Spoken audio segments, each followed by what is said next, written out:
എല്ലാ കൂട്ടുകാർക്കും ഗുരുദേവ നാമത്തിൽ നമസ്കാരം.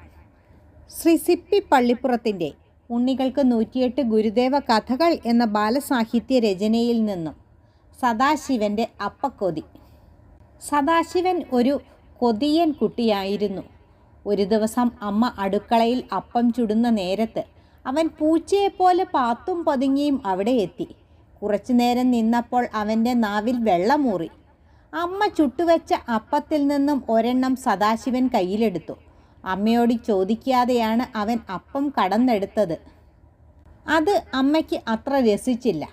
എടാ വർക്കത്ത് കെട്ടവനെ, ചുട്ടു തീർന്നില്ല, അതിനു മുമ്പേ എന്തിനാ കൈയിട്ട് വാരിയത്?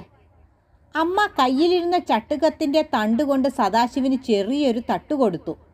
അവൻ കരഞ്ഞുകൊണ്ട് ഒന്നും കഴിക്കാതെ ആശാൻ കളരിയിലേക്ക് പുറപ്പെട്ടു. യഥാർത്ഥത്തിൽ അവന് നല്ല വിശപ്പുണ്ടായിരുന്നു. എന്താണ് വിശപ്പ് മാറ്റാൻ ഒരു വഴി, അവൻ ചിന്തിച്ചു. അപ്പോഴാണ് ഒരു കുല പഴവും തൂക്കിപ്പിടിച്ച് 2 പേർ അതുവഴി പോകുന്നത് കണ്ടത്.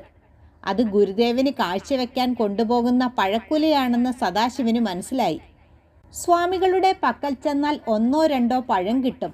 അവൻ വേഗത്തിൽ ഓടിച്ചെന്ന് ഗുരുദേവൻ്റെ സമീപത്തായി ഇരിപ്പുറപ്പിച്ചു. എന്താ ഉണ്ണി, നീ ഇത്ര വേഗം വന്നത്? ഇവിടെ കുട്ടികളാരും വന്നിട്ടില്ലല്ലോ. നീ വല്ലതും കഴിച്ചോ?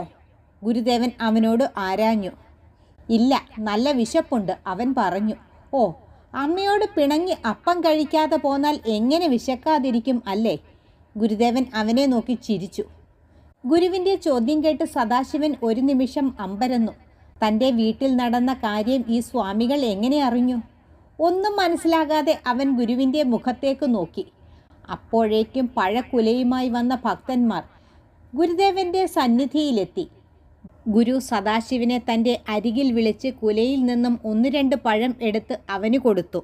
അവിടെ കൂടി നിന്ന് എല്ലാവർക്കും പങ്കുവച്ചു. സദാശിവൻ രുചിയോടെ പഴം തിന്നുന്നത് കണ്ട് ഗുരുദേവൻ സന്തോഷിച്ചു. നന്ദി, നമസ്കാരം.